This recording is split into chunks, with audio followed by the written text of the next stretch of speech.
for the audio, or you can even watch back. Giving players all the props, or put them on blast. We don't give no hot takes, only talk facts. We're giving all our devotion, riding high on this wave of emotion.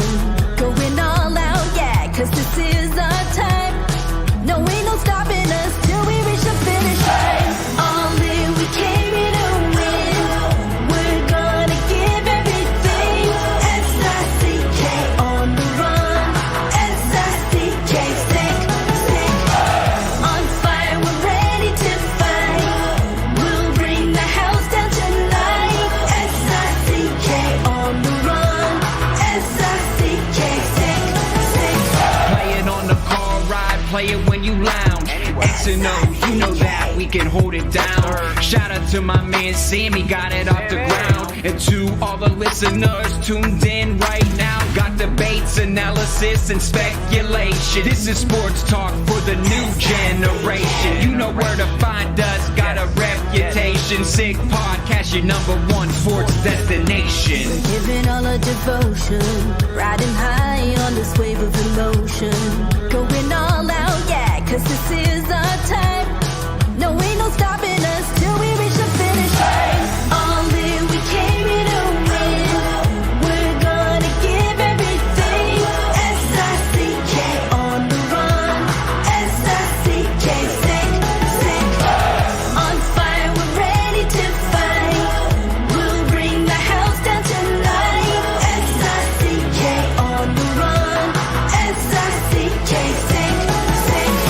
S-I-C-K, it's the sickest podcast. Tune in for the audio, or you can even watch back. Giving players all the props, or put them on blast. We don't give no hot takes, only talk back. S-I-C-K, S-I-C-K, S-I-C-K, S-I-C-K, S-I-C-K, S-I-C-K, S-I-C-K. All in, we came here to win. We're gonna give everything. S-I-C-K on the run. S-I-C-K, sick, sick. S-I-C-K, it's the sickest podcast. Tune in for the audio, or you can even watch back. Giving players all the props, or put them on blast. We don't give no hot takes, only talk facts. We're giving all our devotion, riding high on this wave of emotion. Going all out, yeah, cause this is our time. No, ain't no stopping us till we reach the finish line. All in, we came here to win. We're gonna give everything. S-I-C-K on the run. S-I-C-K, sick, sick. On fire, we're ready to fight. We'll bring the house down tonight. S-I-C-K on the run. S-I-C-K, sick, sick. Play it on the car ride, play it when you lounge.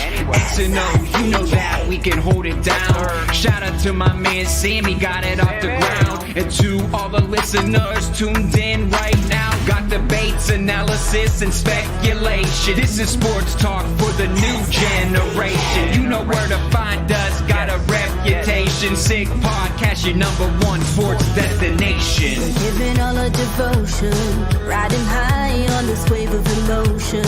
Going all out, yeah, cause this is our time. No, ain't no stopping us till we reach the finish line. All in, we came here to win. We're gonna give everything. S-I-C-K on the run. S-I-C-K, sick, sick. On fire, we're ready to fight. We'll bring the house down tonight. S-I-C-K on the run. S-I-C-K, sick, sick. S-I-C-K, it's the sickest podcast. Tune in for the audio, or you can even watch back. Giving players all the props, or put them on blast. We don't give no hot takes, only talk back. S-I-C-K, S-I-C-K, S-I-C-K, S-I-C-K, S-I-C-K, S-I-C-K. Turn up your volume. Because you're about to listen to The Sick Podcast.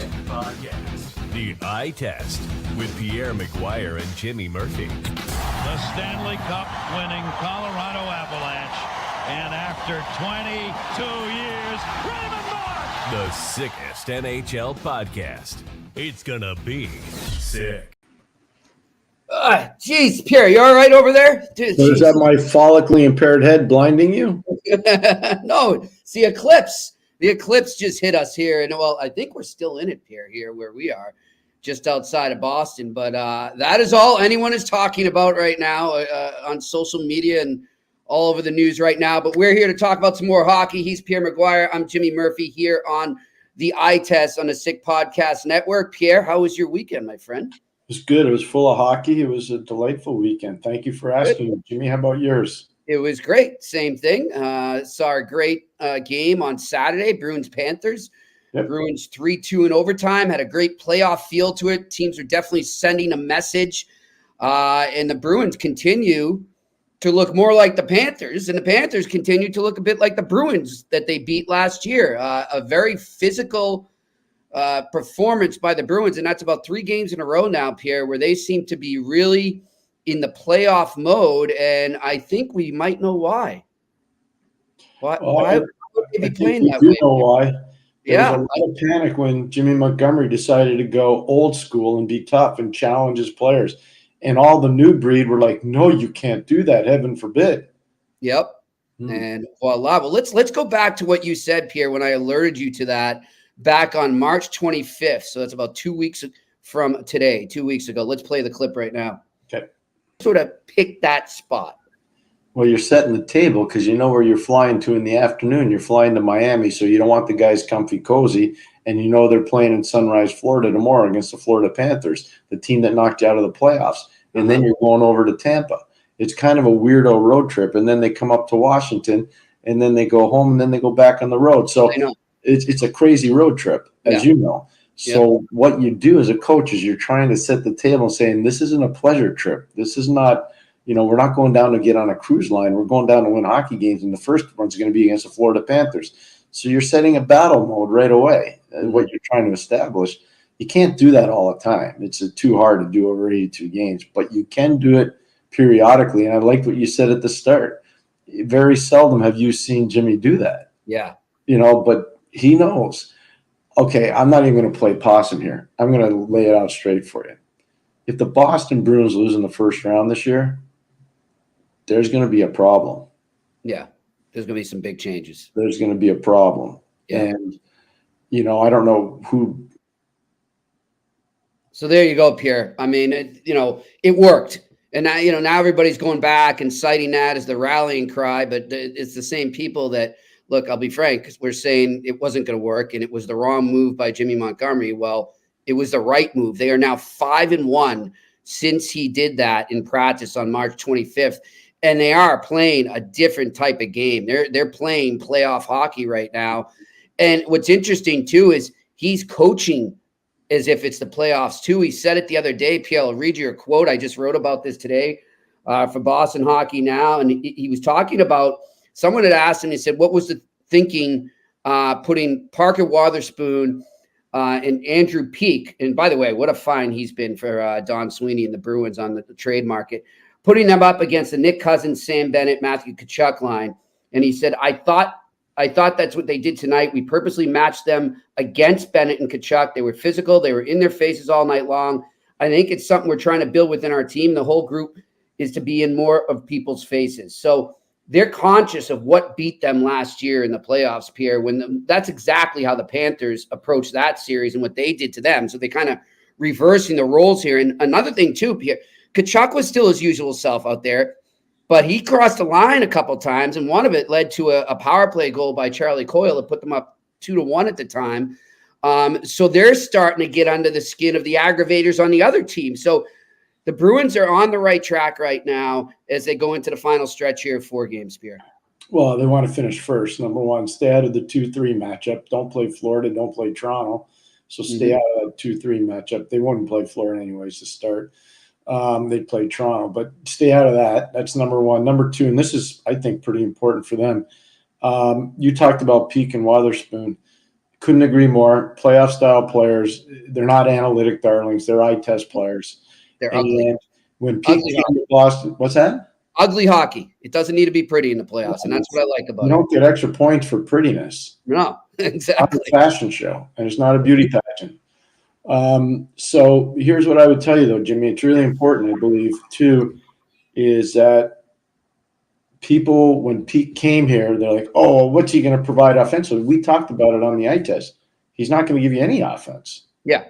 Saw the kid play a bazillion games at Notre Dame.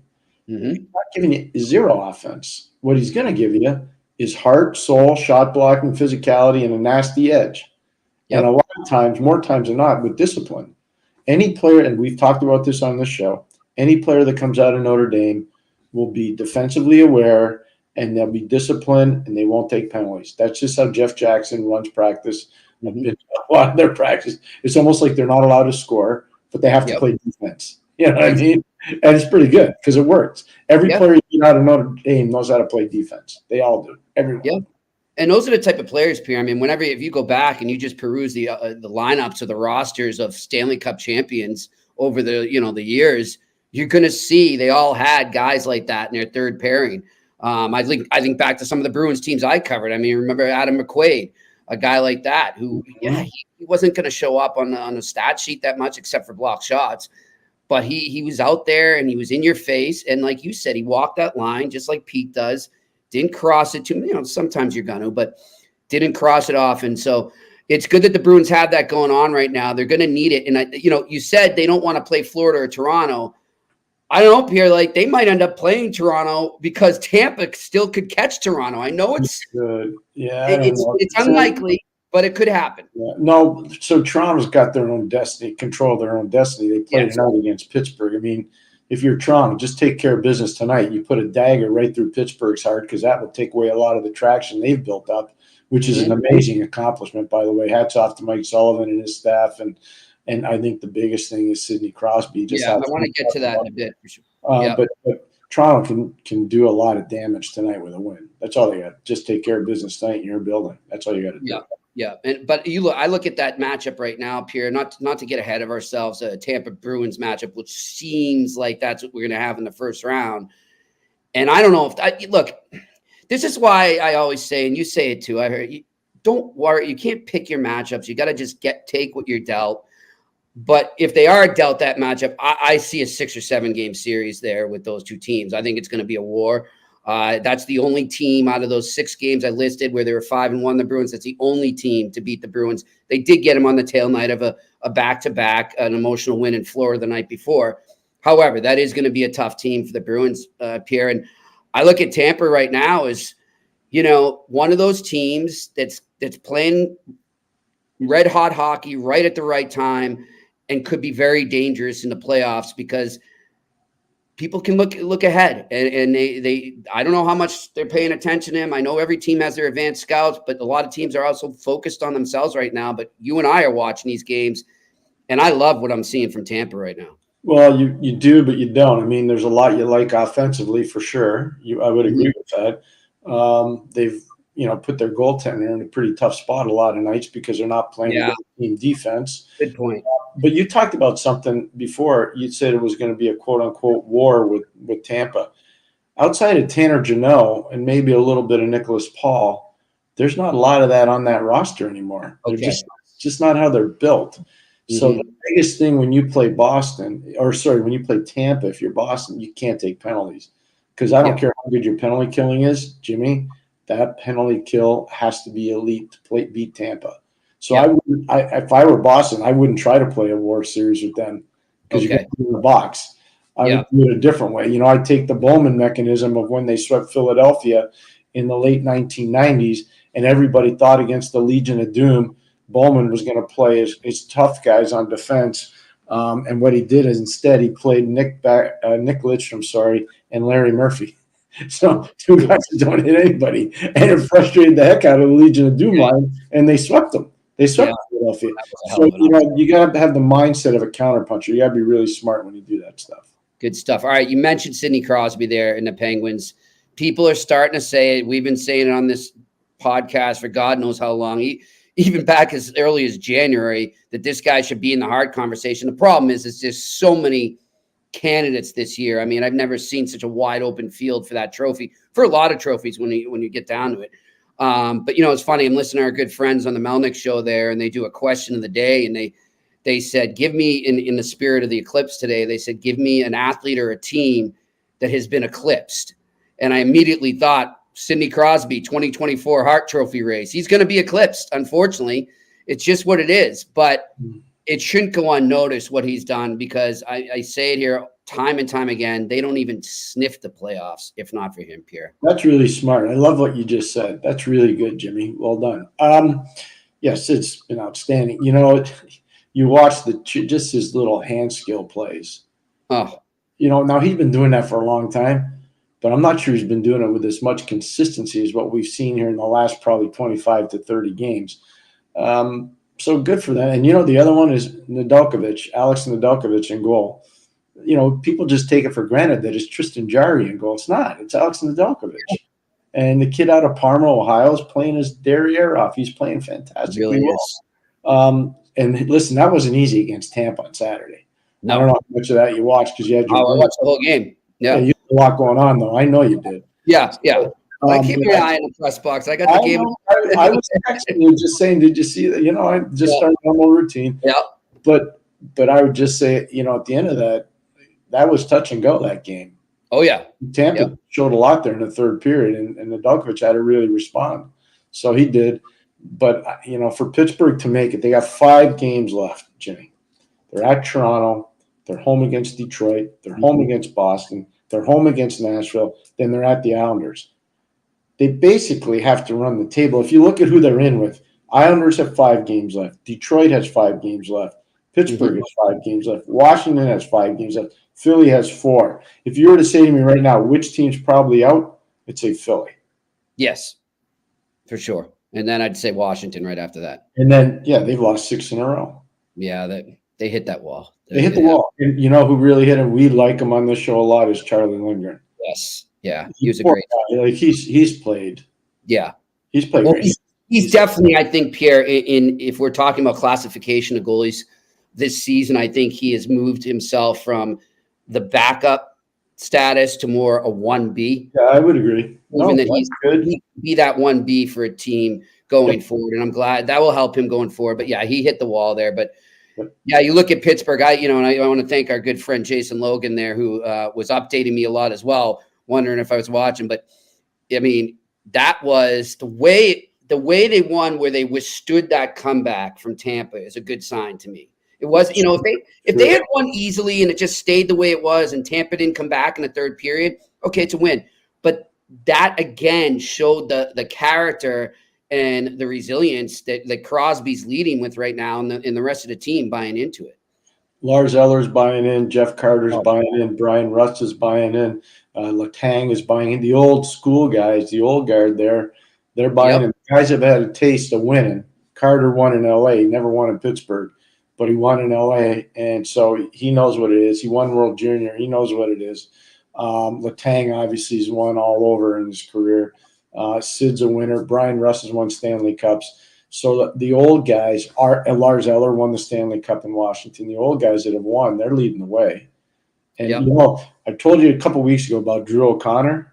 Oh, I'm telling you, like, people need to start talking about that guy. Yep.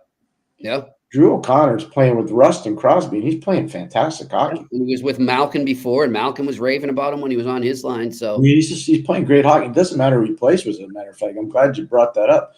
Yep. But his size and speed is making – now, this is a guy that was never drafted. Well done, fellas. Yeah. The guy's 6'3". He skates like the wind. I'll give a little pat in the back to our mutual friend Kevin Stevens, who way to go, Artie. Arturo's. By the way, he's such a passionate hockey man, Kevin. Oh, I love him. And by the way, he listens to every show. So, Kev, he works so hard. He knows all the kids, and he does a really good job with the clearinghouse with the college guys. He's just really good. And Artie's just a passionate hockey guy. He's a great person too. Yeah. It's such a big heart, Yeah, he does. Yep. Now return our calls, Kevin. Oh, he's getting back. We'll get him on here soon. I'm joking. Hey, you brought up Jeff Carter there too, and I'm glad you did, Pierre, because I wanted to get to him. look, this is a guy that obviously is had a downswing in the last few years, been through a lot, taken a lot of heat because of his contract. Hey, he didn't force his contract on himself. What's he supposed to do? Not sign it? No, I don't want that. Take it over. No, please don't give me the money. I'm not worth it. So, there's nothing he can do about that. And I get the frustration of the fans and the media in Pittsburgh, but now let's give credit where it's due.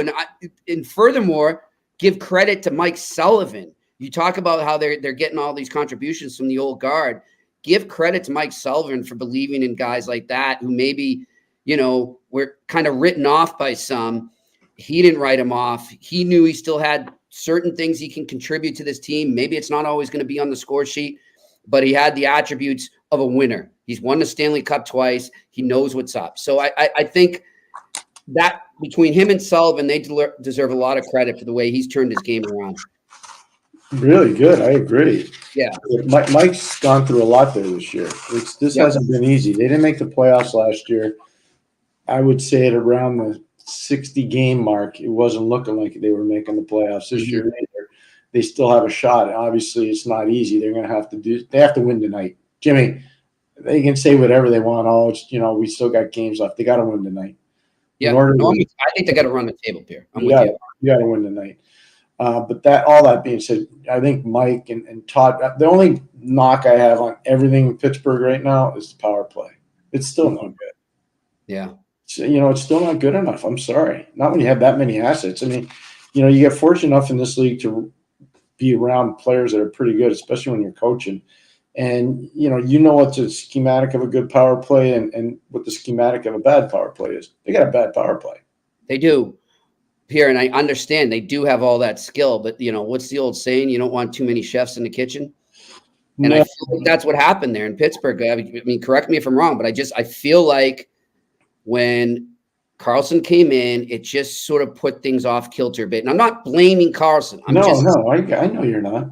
It's just where do we divvy up the different responsibilities that maybe other players were used to before he came? And I feel like it was just sort of a crowded house, so to speak. No, that's fair. That's part of it. I don't think enough goes through Sidney Crosby. I think they tried that earlier to try to do the inversion from Backstrom in Washington and what used to happen in Washington to Crosby. But they haven't done it enough. And I don't think it's been set up properly. But, again, that's their internal schematic. I'm not coaching there anymore. But that's about the only knock I'd have on their team the last 15 to 20 games. And it's been like that all year. The power play just has to be better. I want to ask you a general power play question, Pierre, because that was a topic du jour over at Bruins practice today. Jim Montgomery didn't speak that long, but that was basically all he spoke about in the press conference because the Bruins are 2 for 24 in their last 24. They've been struggling on the man advantage. And one of the things he's been harping on for them to do more is something you always hear the fans yelling in the stands. What do you exactly? As I got older and I'd cover the game more and just got more intertwined with hockey people like you and learned the game more from coaches, scouts, what have you, I realized it's not always that easy, right? But sometimes it is, Pierre, right? Sometimes you just got to take that shot, right? Yeah, I'm watching games last night. I don't want to nick the teams up because they're pretty good. Okay. You want to see a good team on the power play, watch the Rangers. Oh, wow. Watch the Rangers. They're a good team. But there are a lot of teams now that are definitely overpassing the puck. Why that is, I don't know. Okay. So it's more of a league-wide thing. It's more apparent. It's more apparent now than I've seen in a while. And I don't get that. It should be fundamental. It's 1, 2 to the net. 1, 2, 3 to the net. Mm-hmm. The longer you keep it on the perimeter, the easier it is for the defenders. Yeah. They just stand still. And you're killing off the clock. Yeah, so. You're eating the clock. Yeah. The one thing I'd say, like Montreal struggled yesterday on the penalty kill. Rangers obviously very good on the power play, especially in the third period. And Kreider's just a power play menace. I mean, there's not a player in the league right now that does more for their team's power play in the slot area than Chris Kreider. There's not one player in the league. You can go around and look at this player and that player. There's nobody doing more in the slot than Kreider. But the problem for other teams is if you try to take him away, you're opening up the one-timer to Zibanejad, who's on the left side as a right-hand shot. Then you're opening up Trocheck in the bumper, or you're not taking away Fox. And then I forgot, there's one other guy. Yeah, Panarin. What about him? So, like they're the guy that's going to get eclipsed, by the way, in the heart race there. He'll get clips too. But what a season he's had. Oh, my goodness gracious. Phenomenal. So I'm just saying, like, their power play, they have all these great players, but it's not convoluted. It's bing, bing to the net. Exactly. Because they got that big guy that just stands there. You talk about eclipses. He's a human eclipse, Chris Kreider. I love it. There you go. Yeah. You know what, Jimmy? Like, I'm a big fan. And Chris knows this, his family knows. What I really like about Chris Kreider, he wears it on his sleeve every day. Yep. He's a passionate, caring teammate. He's a tremendous person in society. The stuff that he does in society, he never tells anybody. I'll tell you. Yeah, I know. He does a ton of stuff behind the scenes for people, the well-being of people. But he's just a great teammate. Yeah. And believe me, early on in his career, it wasn't easy for him. He was taking it in the shorts from, coaches that were tough on him. And I get it. I think part of that is what made him good today. Yeah. I don't think Torch was easy on him, and I don't think Vigneault was easy on him, and I'm not sure Gerard was easy on him. Go ahead. I mean, hey, look, that's part of what makes players better, and this guy's really risen. I'm a big fan as him as a player and a person. Pierre, any other games you were honed in on the last 2 days that stood out to you? Yeah, Detroit, Buffalo. Buffalo's got, I don't get it. They have a big win on home ice, then they go on the road and they're down 3-0 before the game even starts. Yeah. Come on. Yep. You got a chance to really do damage and scuttle Detroit's playoff hopes. Don't you take some pride in that? I don't know. I think teams would. Pierre, there's a couple teams, Buffalo's one of them right now that, I'm talking teams that are out of playoffs, right? And, we've been praising Montreal about how hard they're trying despite having no shot whatsoever. And they've been doing that for a while. Yeah. But there's a couple teams that I'm ready to come on the show the next day and say it, but then they do the complete opposite the next game. And I can't, because they've just been like, one game's great. It's like Jekyll and Hyde out there with some of these teams. And I think Buffalo defines that. You're right. Remember the other day I was mad and I told you there are two teams that played. There were 18 teams, I think, that played that night. Montreal and Columbus. Yeah, and the two teams were the only two that night, and they both lost. Had all minuses. Defenseman career minuses. Every single one. And the only reason I did that, I was so mad watching them play at certain junctures of the game. I said, I got to find out what's going on here. And I don't – one of the things, and this is for the fans, like when I give you information 9 times out of 10, it's not because of what somebody told me, because there's so much spin control in this league.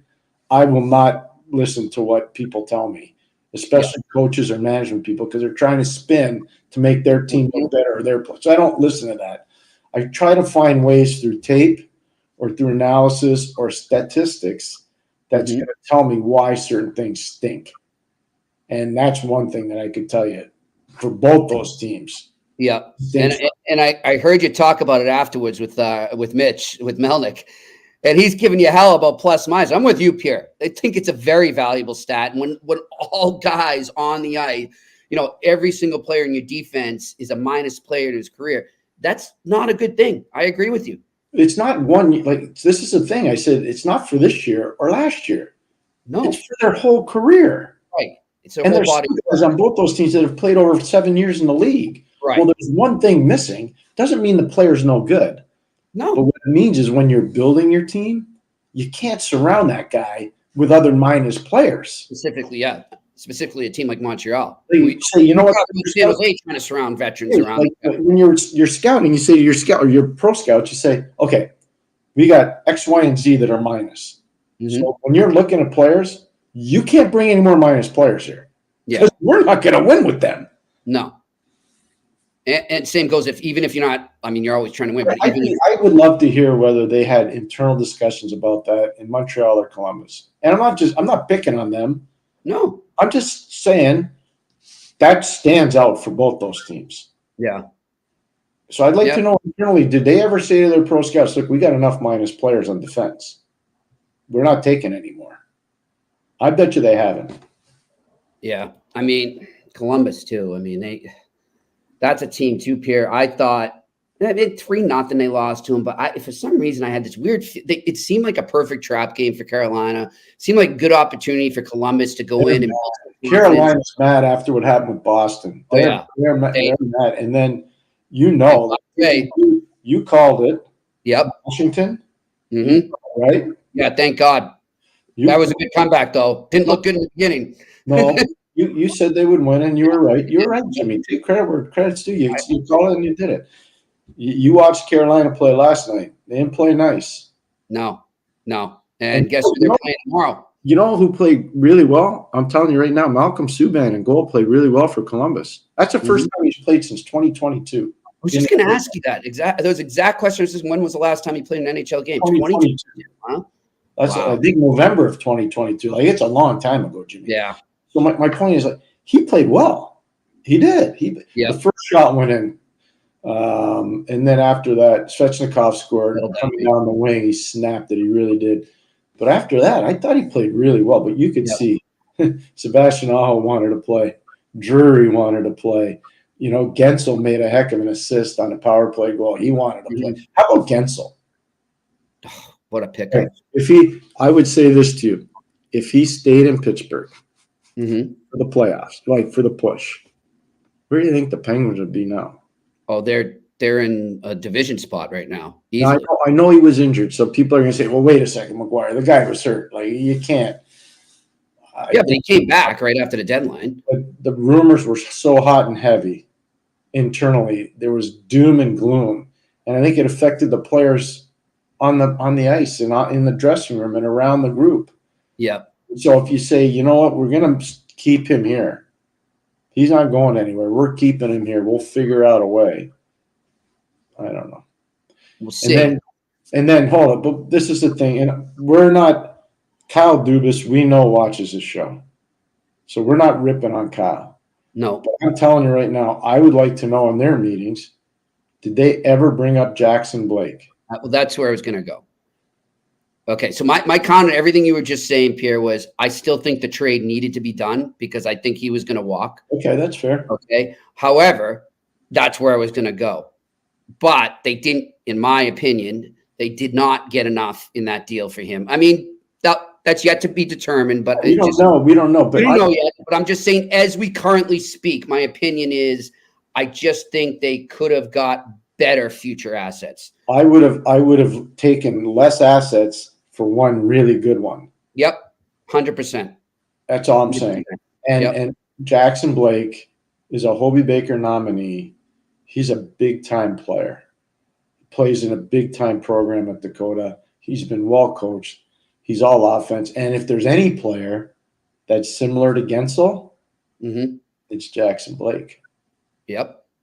All right. So here's this. That's a good segue, Pierre, because what I'm going to ask you is, first of all, preface this by saying, Carolina has sort of had a rule that they never get rentals, right? They've been very hesitant to get rentals. They did this now with Jake Guentzel, right? Yeah, they did.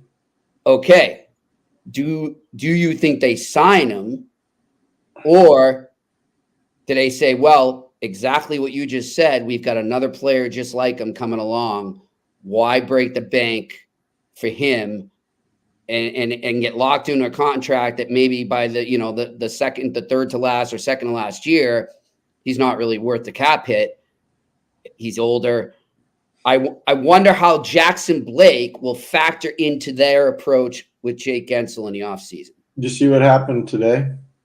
No. Bradley Nadeau was from Carolina from University of Maine. So our friend Ben Barr has to now, fill in for a rookie scorer that had almost 50 points this season, which is crazy.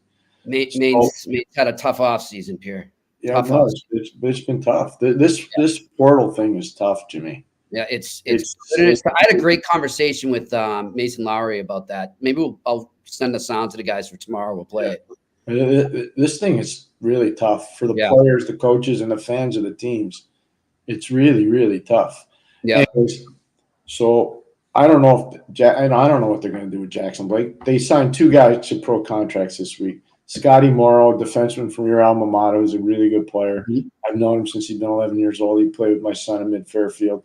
Tremendous hockey family. The Morrow brothers Both went to Northwood, the father and the uncle. I coached the uncle, Scott, in Hartford, industrious, hardworking hockey people. But Scott is up on the NHL roster right now. And so is Bradley Nadeau. And I don't know what that does for Jason Blake. And I don't know what that does to Donnie Waddell in terms of all the guys you got to try to sign in the offseason. Yeah, that's a good point. They got a whack of guys to get done. Yeah. I know Donnie, though, he's probably had his guys, working on this moment for a while. But, yeah, they got good players. So the scouting staff in Carolina deserves a lot of credit. Because they got Nadeau at 30. Yeah. He had 2 phenomenal years in Penticton. I watched so many of his games. He played for our good friend Freddie Harbinson. Yes. They're up 2-0, by the way, against. I was just going to ask you how they do this weekend. 2-0. They won in shutouts, 3-0, 3-0. They're heading to Prince George today. He's probably watching this on the bus. Yeah. It's only an 8-hour bus ride from Penticton to Prince George. I've never been to Prince George a bunch, Jimmy. But I've never driven there. I always flew in. And I will say this. I texted the coach yesterday to congratulate him, and I said, hey, my go-to place in Prince George is the Cake Steakhouse and Bar. And he goes, oh, you've been here a couple times, huh? And I said, oh, yeah, I've been there a couple times. Did you say the Keg? The Keg, yeah. Yeah. By the way, that is one of I'm not a big fan of chains, and I think you're the same way, Pierre, but that is one of the best chains around in North America. I think it's great. I enjoy it. It really is. I've got a couple Kegs that I really like going to. There's one at the airport in Toronto, and right near it. I go there a lot when I was on the road. There's one in Calgary in the lobby of the Westin Hotel. I like that one a lot. There's one in Ottawa, but near the arena, Pierre, too. Oh, I know exactly where the one is. That one. And then, there's a couple in Toronto. It's a great chain. It's really it's great. It's good food. And really good. So can I tell you one of my? Feel free to advertise with us too, Keg people. One of my favorite places. Oh, seriously, to eat a steak in Canada, Portage in Maine, High Steakhouse in Winnipeg. Okay. You're gonna have to make me a little list. I had dinner there not long ago with Joe Micheletti, who I know we're gonna get on at some point. Yes. And Joe, I listened to Joe yesterday when he was doing the Montreal Canadiens with Sam Rosen. They did a great job.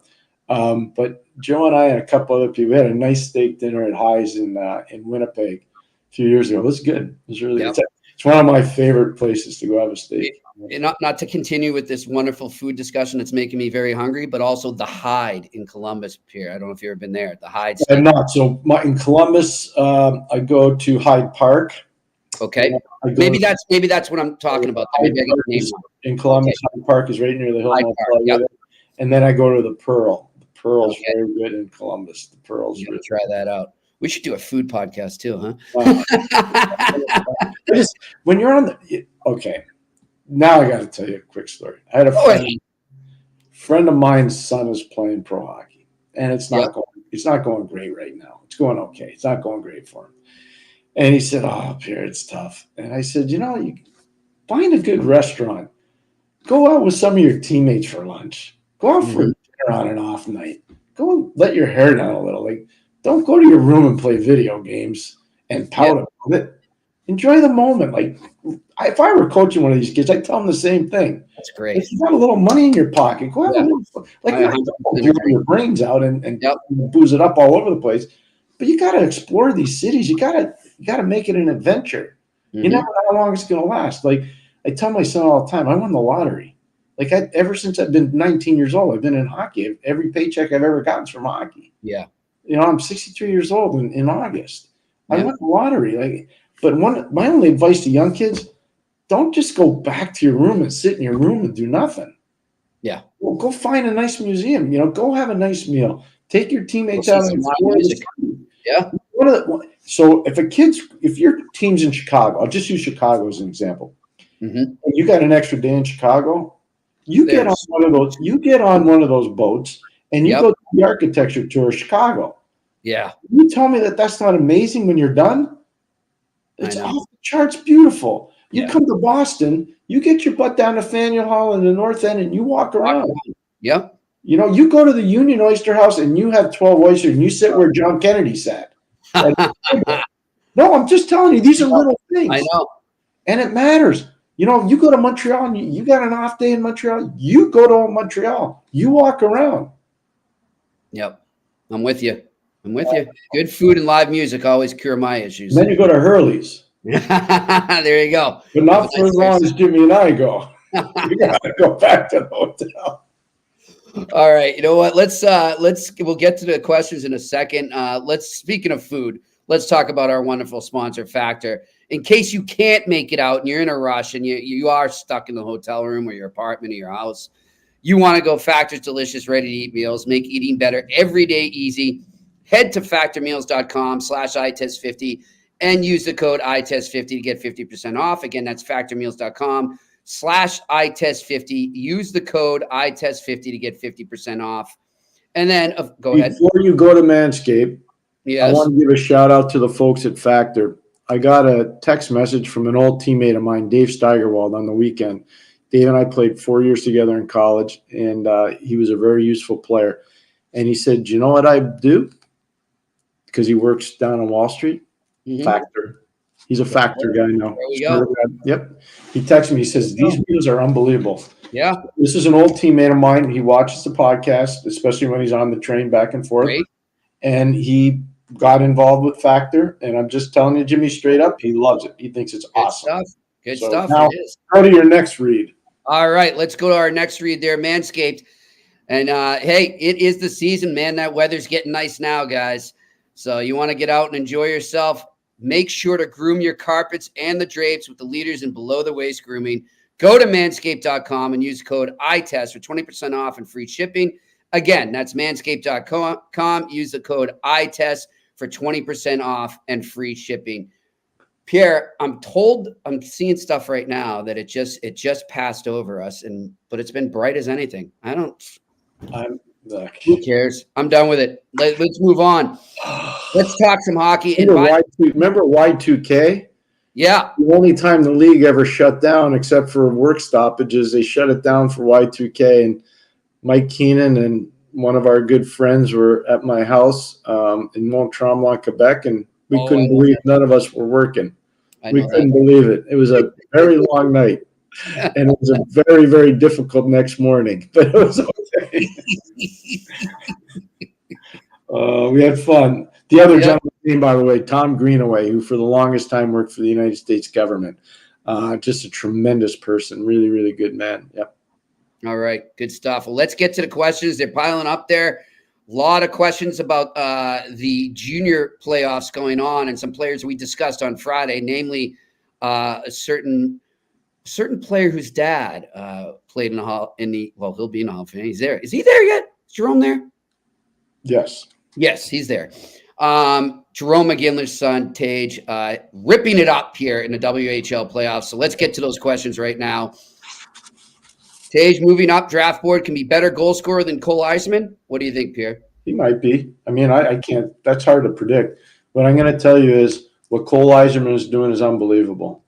Just telling you, he's a goal-a-game player. Yep. In the USHL as a 17-year-old. Not a lot of guys doing that. But you know what? The Ginlas, I think, really, there are a couple players every year that kind of jump up from where they were originally touted to be, and usually it's a 10 to 15 jump up increment. He's jumped up a lot more than that. He deserves a lot of credit. Pierre, I'm glad you brought that up. And he does deserve it. But what I want to ask you is a scout, when you're watching this and you've kept tabs on certain players all year, right? And then all of a sudden they pop. They really pop in the playoffs. How much do you take that into consideration that it's natural that a player is going to elevate his game a little more in those situations? And it's a good sign. It's what you want to see. But how much do you not let it sway you one way or the other in where you're going at the draft? How much do you have to be careful not to let the big picture, the whole season, the whole body of work get sort of pushed to the side by a week or 2 weeks of performance? Manchester Montreal Canadiens with Kotkaniemi. Oh, yeah. Good call. U18s in Grand Forks, or North Dakota, not Grand Forks, in North Dakota. He had a run. He had a 2-week run, and he jumped by Brady Tkachuk. And then everybody, okay. So you got to be careful. And that's why I tell you all the time, people ask us questions about different players, and I'm not prepared to formulate an opinion because there's certain guys I just haven't seen enough. Yep. Well, there are other guys that I've seen so much. It's like I can tell you everything about them. Right. There's some guys you just don't see enough. So this is when we have this little break. So the season ends next Tuesday, I think, right? A week from tomorrow. Yep. A week from tomorrow. So from that point to Saturday, Yeah. what do you think I'm going to be doing? You're going to be researching for the draft. I'm going to be getting ready for our draft show, which Yep. was the Sphere, or where else? The Tap. Maybe the Tap and MGM. Yeah. So that's what I'll be doing. And you have to, that's when you do it. So I hate giving opinions about players that I haven't seen enough. The ones I've seen a ton, I'm going to tell you. Yeah. Yep. So, yeah, I mean, that's just the thing I would keep in mind for everyone asking about these players right now who are really soaring in the playoffs. Just be careful. Don't just let that determine your evaluation of it. All right, next question. Jeffrey B. Dallas continues to overwhelm teams with their sheer offensive depth. Who is their equivalent in the East? Also, Jimmy, your predictions about Carolina on Friday were very profitable. Thanks. You're welcome. That's the Washington game. Jimmy was very fortunate that they came from behind. Go ahead. You answer. In the East, I would say the Rangers. I would say Toronto. Comparable to Dallas? In terms of overcoming their defensive woes. Oh, okay. But I would say Dallas has way more balance. Yeah, I think Dallas is way more balanced. If Jeffrey B's just asking about offense, I say that the one team that I think can do that is Toronto, especially with Marner back. And you look at Bobby McMahon. What's he got, 14, 15 goals now, Bobby McMahon, undrafted player out of Colgate. Bobby McMahon's had an unbelievable year there. And I Robertson's starting to score now for them. Johnny T, I think, will elevate in the playoffs. But they got to get Nylander. By the way, I don't know what you're thinking on Nylander, but Nylander's got to bring the heat a little more with consistency, doesn't he? Let's get in there and get a little dirty. Yeah, I'm with you on He's that. so slick and he's so talented, but you got to get a little pushback. Quickly on that game, Pierre, because I saw George Laraque was really going at some media members and at the Canadians for not dressing Xhekaj and not having them there for Reeves, saying this is why Pizzetta has to go up against him and get his butt kicked like he did. I wonder, I mean, the Canadians are out of it right now. Like, what message are they sending to Toronto? If you're two teams, you might play each other in the playoffs, and yeah, I'd have them out there, but I don't really knock the Canadians as much as he did there. I get he's right. I mean, Pizzetta did have to fight a guy way out of his class, way above him, and didn't fare too well, and that probably doesn't happen if Xhekaj's there. But at the same time, I don't know. I kind of disagree with George Laraque. I don't know. No, I'll never disagree with George. Well, probably kick my butt, but I like you a lot. George do some damage to some people. he'll probably do what Pizzetta had done to him. But what I would say, if you're going to formulate an opinion on that, you better know whether the player was hurt or not. And Gooley didn't play, and he was injured, and yeah, I don't know if Xhekaj was 100%. I think that's why the Canadians sat him out on Saturday night. Yeah, I just thought it was just unfortunate No, circumstances. and I'll blame him for that. The one thing I would say, and again, it's really important. Mike says Xhekaj is hurt. That's what I'm saying. That's what I'm saying. Like, there's stuff that I don't want to put out there just because you have privy information. But the player's not 100%. That's all I'm going to say. Yeah. And so you got to sometimes – I know Xhekaj probably said, put me out there. I'll play. I'll fight him. Yeah. I've already fought him. I'm not going to be afraid to fight him again. But sometimes the management team, you got to save the player from himself.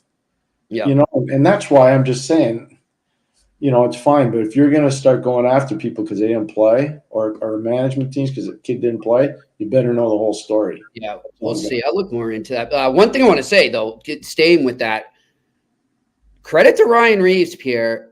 In the beginning of the season, he was not having a good start to the season. He found himself being benched a lot. He's watching up top. The Toronto media was really saying, this is a waste of a signing. We don't need him and all this. I don't know what happened, who he spoke to, what the switch was to turn on, what caused it to turn on. He has had a great stretch run for the Toronto Maple Leafs, and really found a way to stay in the lineup there. And I give him a lot of credit for sticking with it and working hard. Yeah, I agree. And I think he's such a realist. Look, he's played in a lot of different situations. People forget, like, he's been around St. Louis, Pittsburgh, Vegas. Yep. He's been around. It's not like it's been easy for him. New York City. I mean, he's moved around a fair bit. What I would just say is that I really respect him because he's so hard. I think he's harder on himself than the media or the fans could be. Yep. And he grew up in a professional athletic household. His father was a tremendous football player with the Winnipeg Blue Bombers. Yep. So, I mean, you know, he grew up in a household where professional sports was a very real part of his life. Yep. So he sees what athletes do to overcome. And I think he probably did that just internally. I don't think he had to talk to anybody. Yeah. No, good credit to him. He's become a factor for them. And I agree. I agree. Yes, he has. All right, next question. A to Z me. And by the way, yes, I know I mispronounced Ginla's name. Sorry about that. Bunch of teams in the East seem to be various degrees of mediocre. Maybe the Habs rebuild won't be as long as people thought. Do you think management should get a little aggressive early or stay the course? Pierre, I think they are going to be aggressive this offseason. I think they do go out and start to use the prospects, the picks, and the cap space they have. I think you're going to see that I don't know how aggressive, but I think you'll see it more than you have so far. I agree. All right. I will caution, fans want instantaneous free agency signings. Mm-hmm. It's not that easy in Quebec. It's not that easy. I think it's going to be done through trades. I think it's going to be done through trades, and with whether it's prospect collateral or draft pick collateral or real NHL body collateral. I do think that they will do that. I think they'll make a very active trading team. I do. And I think the fans deserve that. And I think the players that are there deserve it. Yep. All right. Next question. Randy Workman, tell me why it matters to Toronto if they play the Rangers or Panthers. Well, if you play the Panthers, you're going to get beat up physically. Mm-hmm. So you might not have a very long run in you. And your star players, Matthews and Nylander and Marner, they're really gifted kids. They are really gifted players. But I don't know how gifted you become if it becomes a street fight. Yep, I'm with you. So the Rangers aren't going to create that. The Rangers are a different kind of – they're going to match you with speed, skill, and intensity, where the Rangers have a huge advantage this year compared to last year. And all you have to do, look at the stats from last night, Montreal versus Rangers. Mm-hmm. I think the faceoffs were 58-41.5. Wow. In favor of Rangers over Canadians. So my point is they're one of the better faceoff teams in the league. And if they get puck possession, talking about New York, they cause a big problem for you. But I prefer not to play Florida in the first round because I think they can just beat you up. And even if you beat them, you might not have a lot left. Yeah, I'm with you on that. And by the way, you're right. It was 58.2 to 41.3. Yes, I mean, I live a boring life, and this is what I do. But there's nothing wrong with that, Pierre. That's why we love you. That's why we're good teammates. All right, next question. Mike, I'm sure you guys heard about this is from Mike. I'm sure you guys heard about Suzuki going up to MSL and asking him to put Slav on his line. Love how he is growing as a captain. Would love your thoughts on that. I think we're 100% in agreement. I mean, we love everything about him. He's had it's just because the team's not good, but he's had an amazing season of growth on and off the ice. So I will say what I told Jimmy both on the show and off the air. Nick Suzuki reminds me so much of Joe Sakic. Just very similar. I had to drop game plans to try to shut down Joe Sakic on a real good team in Pittsburgh and a not so good team in Hartford and a terrible team in Ottawa. So I had to do it from three different perspectives. And I got to know Joe really well, and I'm so proud to call him a teammate on the Hockey Hall of Fame selection committee. He's been a magnificent addition to the committee. Really, really good addition.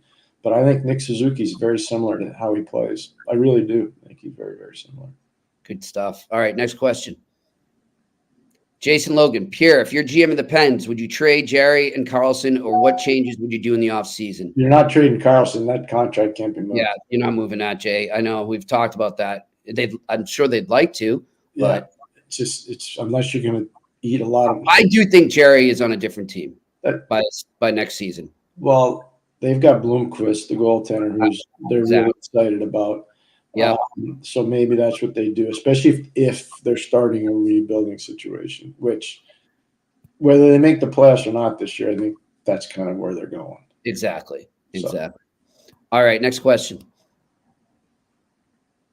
Samuel Matei, after looking at the standings, I can't help but get excited about Boston Tampa. Made me think back to the 2011 Eastern Conference Final, how fun it was to watch. Oh, yeah.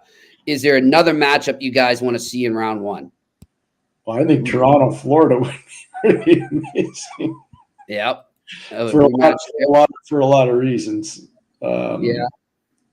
I mean, I wouldn't mind seeing Vancouver and Vegas in the first round. What about, you know what? I know this is probably not a sexy one for most fans. Winnipeg, Colorado. Oh, I think that's really sexy. Very sexy. And that sound clip is now going to go so many different ways, but I think that's very sexy. I like both teams. They play like fast, both of them. There'll be physicality in that. Good old Smythe division battle, or good old Norris division battle, eh? So when Joe Sakic and his management team went out and got Trennan and Duhaime, I don't know whether they were planning to play against Winnipeg and some of the guys like Al Iafallo that brings physicality, or probably Brendan Dillon, who's a nasty piece of business. But there's going to be some ugly collisions in that series if that's the one, and it sure looks like that's going to happen. Yeah, after Dallas did a number in Colorado yesterday. Yeah, and what has Trennan done for that penalty? Trennan and Duhaime both. Remember how excited I was about them going there? Yeah, you were like, you were the only one touting those trades, and everyone else. I didn't talk at all. So the one thing, Jimmy, can we just cut to the chase on Colorado? Yeah. You want to say it, or do you want me to? You can say it. The goaltending. We talked about this for. Now everybody's saying it. That's their Achilles heel. This is what's going to doom the Colorado. Yeah, well, where were you 2 months ago? Have you not been watching them all year? Like, I'm sad for it because Gorgiev's from all the people I've spoken to, awesome teammate, hard worker, passionate hockey guy. But I don't know if he's going to be good enough to get him through. Yeah. See, Pierre, I just look at it and I wonder, did they think maybe they could get away with it because, and again, I'm not trying to knock Darcy Kemper, but Darcy Kemper isn't, Andre Vasilevsky. He's not even the starting goalie in Washington right now. Yeah. But he won a cup. So, and this is what we were talking about before, Pierre, last week. It's just sometimes things happen that really make people undervalue goaltending, especially in the playoffs. And I just look, you're right. You've been saying it all along. That is their weak point, and it's being exposed even more lately. And it's not a good time for that because it's just. I think it's your fault. It's me, huh? Because you talked to that Linus Ullmark. I said, don't go, Linus. We like you here. You know that I'm speaking tongue in cheek. Yes, I know. Just for the people that are watching this. It is not Jimmy Murphy's fault. No. And just for people, I do think Colorado tried. Oh, they tried very hard to get Linus. I know that. Tried to get Ullmark, and unfortunately, Ullmark would not waive. Fortunately for the Bruins, though, because he's been the better goalie between him and Swayman since that death. Let's go easy. I think Swayman. They're both. Well, Swayman's fine, but Ullmark has been. No, he's been good. The other day he was really good. Oh yeah. So, really all right, next question. Jimmy and Pierre, who is the money goalie in the playoffs? Oh, hey, great question after a little discussion there. Money goalie in the playoffs, I mean, could be there's a lot of good goalies. Bobrovsky, but I think the guy that could have the biggest effect would be Shesterkin. I would cede you that. So can I take one from the West? Yes. I think it's going to be a coming out party. Jake Pottinger. Okay. And he's had a rough season, so you think he gets it all together in time? He has been getting it together lately. Last year in the playoffs, he was good. See, if the team had played the way they are playing now in front of him then. Well, the one thing that happened in Dallas, some of those young guys really matured. Oh, my gosh. We're seeing it. Johnston, Robertson. I know Robertson puts up numbers, but how about Jamie Benn? Jamie Benn's played really well, so he's not a young guy. But when they got Tanev from Calgary, and we talked about it on the show, made a gigantic difference. Everyone fell into place. Like Yeah. everyone was able to fall into their roles. He On was the squatting. So now Essa Lindell doesn't have to do all the heavy matchup stuff. Mhm. It's just that was real. Jimmy Nell, that was really good. Oh. It's really, really good. And DeBoer's is a really good coach. Pete doesn't get. I know people. Well, he's never won the cup. He's been close enough. There are a lot of guys that don't win the cup. That are really good coaches. You know, how long did it take Daryl to get to win the cup in LA? You know, I've been coaching against Daryl Sutter since 1991. Oh yeah. You Look know, at Pat how long Burns. did it How long take it him? took Pat He didn't, Burns. he didn't win the cup until 2012. Yep. 30 years. How about the late great Pat Burns, Pierre? Look how long it took him. Burnsy started in the 80s, and he didn't win the cup till 2003. Yeah, The only time he ever won it. I know. You know, I don't know. Everybody. There's a coach in Florida that's pretty due too. Maurice? Yeah. He started coaching in 1995. You see the only person he's trailing now and wins? Yeah, Bobo, Scotty. Oh, exactly. William Scotty, Scott. who nobody will ever catch, but Well, where's Joel? No, but before you do that, isn't Joel Quenville there? I think Joel is. yeah, I'm pretty sure I saw a stat that Maurice Yeah, moved to I think Joel. I know Paul's really up there. I think Joel is just behind me. You'd have to look at it. Just check it out. Let's see. Joel's had some amazing teams. My friend, you are correct. Hmm. He is ahead of him. And I'm wrong. Maurice moved into fourth, not second. That's okay. Right now, So where's Barry Trotz and Lindy? okay, so here's your top five. You got Ruff at 864 in fifth. Yeah. You got Maurice 865 in fourth. You got Trotzy 914, Quinville 969. Then of course Scotty Bowman with an astonishing Always catching William Scott. 1,244. Always catching William Scott. Because you just can't stay around that long. 5 decades. 5 decades. Wow. He used to tell me all the time, 5 decades. He was right. Yep. You know what? I'm telling you right now, people are going to say, you're just an idiot. And maybe I am. Scotty Bowman could still coach today and win. Oh, I 100% agree. Jimmy, you know, he's coming on our show next week. I know. I can't wait. He's going to tee up the playoffs with us. He's going to tee up the play. And he can't wait to come on. Preview. He's a big fan of yours. He can't wait to come on. Man. But I'm just telling you, he loves the show. He watches all the time. But I'm telling you, and I mean this, not because he's like my dad. Mhm. This guy could still coach in the NHL and win. 100% agree. Just telling you, he can. Yep. The hardest thing for him would be to walk around, just, you know, because of his hips. Right. But he could still coach in the league and win. I'm just telling you.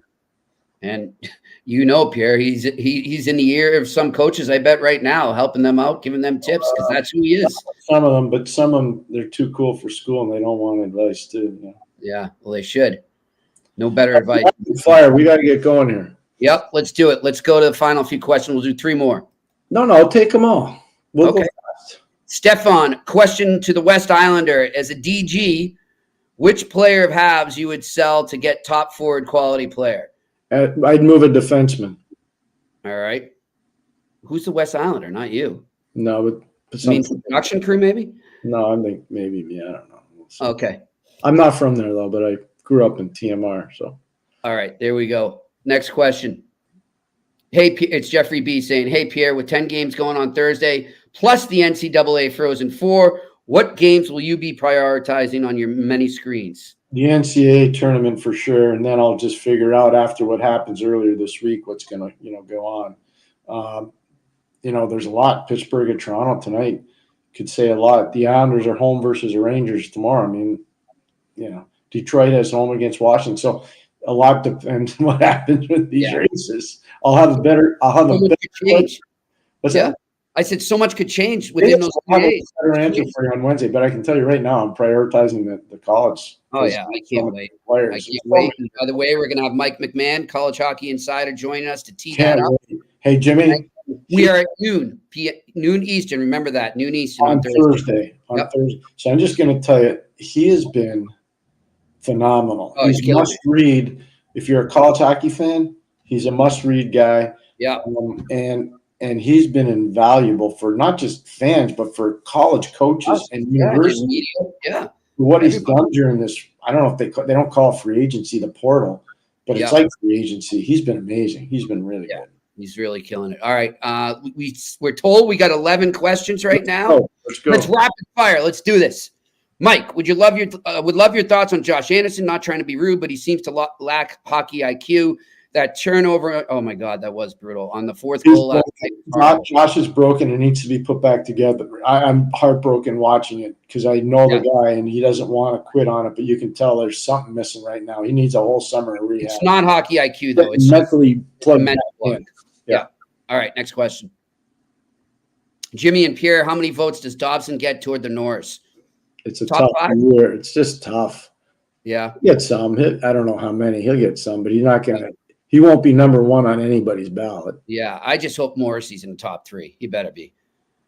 If not, you know why he's not? Because people don't watch the games. Yep. All right. Next question. Habs Relic. Hey guys, hope you had a great weekend. If you have 2 players that are comparable, like Iceman and a Ginler, is there a risk factor taking the player from college? No, I remember Paul Correa's draft. A lot of people say, well, should we take Correa or should we take other players, whether it be Niedermeyer or Arnott? Correa turned out pretty good. He's in the Hall of Fame. And I would say that there's more players from college now. I mean, college is. I knew they turned out to be pretty good. And you know what? I don't think Macklin Celebrini won't be the first overall pick this year. And he's a 17-year-old playing at BU. So Cutter Gauthier is going to get 40 to 45 goals playing in the NHL. So in Anaheim. So I don't think that's an issue anymore. Canadian junior people are going to hate me for saying this, but right now I'd lean more towards college, just the way it's going. But all right. I would be careful on that. I'm not knocking you. I think there's still amazing assets in major junior hockey, unbelievable, and it definitely helps because of the schedule they have. It definitely does. Now, not every player is going to benefit from it, but the star players usually do benefit from it. Usually. Okay. Next question. Samuel Mate, do you guys see a path for LA to win a round? If they get Edmonton for the 3rd year in a row, what do they need to do to stop 97 and 29? Pray. Yeah, no, but they got to get Cam Talbot's got to be really good. That's obvious. Kopitar's going to have to play a straight matchup situation. So you wonder how much offense they lose because, it's really important. Kopitar is such a critically important player with Kempe and Byfield. That line is, if they don't have that line going, it's hard. I know people are going to say, well, what about Phil Deneau? So that's where double trouble comes, where you have Phil who can help on the road, especially if you can't get the initial matchup. But on defense, Mikey Anderson and Drew Doughty, they got to elevate. So there's different things you can do. It's too complicated to say it on a podcast, but you can do certain things. I've been part of groups that have done it, and you can do it. You players have to buy in. Agreed. All right, next question. Arbor, Pierre, what's your projection for Reinbacher? Really solid top 4 defenseman. All right. Next question. Jason Logan, if you're a team trying to make the playoffs, would you have picked up Phil Kessel? He's great on the PP, and you can slot him in anywhere. No. Is he still in Abbotsford? No. No? Okay. Next question. Marco, if Pittsburgh make the playoffs, will Crosby win the Hart? I don't think so. No, like I said in the beginning, to lead the show off, I think he's just, unfortunately, it's the wrong year. But I think he defines what the trophy's about, what he's doing right now. I agree. He's unbelievable. Yep. Next question. Marvin Matthews. Hey, Jimmy and Pierre. Not sure if you got to this question last week. I used to play softball against Steve Casper and his brother Dave in Montreal. Thoughts on Steve's hockey career before you say anything, Pierre? I loved him. Nobody shadowed Wayne Gretzky as good as Steve Casper. Well, easy. Guy Carbonell did in the 1993 Stanley Cup playoffs. So easy on that. Easy. Joel Otto was pretty good in Calgary too, and I don't want Joel getting mad at me if he's watching. Before you had, peach fuzz going. Yeah. Well, but no. Stevie Casper, fantastic player, really good hockey mind. for his size to be able to do what he did in the league when it was a bunch of behemoths, phenomenal. Stevie Casper, really, really, really good player. And one of the things that was cool, the relationship he had with Raymond Bork. Yep. Phenomenal relationship with Raymond, and it was fun to see those guys interact with one another. It really, I think it helped lead to a lot of good esprit de corps around the Bruins. But did he do a good job on Guentzel? Yes, he did. And ironically, Pierre, who do you end up playing with eventually? In LA. Yep. I would say there's a guy that wore 21 in Montreal. Yeah, good call. And that Otto guy, geez, I just grew up that Otto guy was tough. It was either him or Messi. Otto got stuck with both of them. Yeah. Ugh. Wow. All right, next question. Vincent Royale. Good afternoon, gentlemen. If you're the Habs, would you trade the Jets pick to move up and have 2 picks in the top 10? I want a Ginler and Iceman. Think of all those goals. Hey, why not? I don't know if that'd be enough to move up, but why not? Like, could you do it? Yeah, go for it. That would be creative. That would be a coup. So you know what that would kind of remind me of? The worst draft in NHL history is 1999. Yep. Brian Burke orchestrated one of the greatest coups of all time. He got 2 and 3. Mm-hmm. I'm telling you, I was there when Berkey orchestrated the coup to get 2 so that Hartford could draft Christopher Pronger. It was an amazing job by Brian. Amazing job. I'm just telling you, amazing job. Yeah. What he did in 99 to get 2 and 3 so he could take the Sedins, come on. I know. You got the 2 best players in the worst draft in NHL history, and they're both in the Hall of Fame. Yep. I find that unbelievable. We got to get Berkey on here sometime, Pierre, for sure. We can, just give Berkey a little room. All right. Look at Berkey. Will come on. He'll be awesome. He's great. He's great. I've had him on a podcast before. He's great. All right. I think just a final question. What do we got? A to Z me. Don't forget to hit the like button. Makes a difference in channel visibility on YouTube. Thank you, A to Z me. You should be my agent. I appreciate it. Hit that like button. Hit that subscribe button. And again, thank you to all of you in the chat room. We love this part of the podcast for sure. Thanks to our production crew. And thank you to you, Pierre. Enjoy your night. 2 games. 2 good games. I'm going to totally be transparent. I'm watching 1 game. You're doing 1 game? And then I'm watching a little basketball. Ooh. Yeah. Taking UConn. Me too. Taking UConn. Regional bias, I guess. Taking UConn. All right. And by the way, too, I want to play Lowry because we're talking about Crosby. He raved about Crosby to me after practice day. So I'm going to get that sound for you guys tomorrow. We'll play that. It was really good stuff. All right. That has been another edition of the Eye Test here on the Sick Podcast Network. And that's a wrap. Hope you don't miss us too much until next time. Follow the Eye Test with Pierre McGuire and Jimmy Murphy on YouTube, Facebook, Google Play, and Apple Podcasts.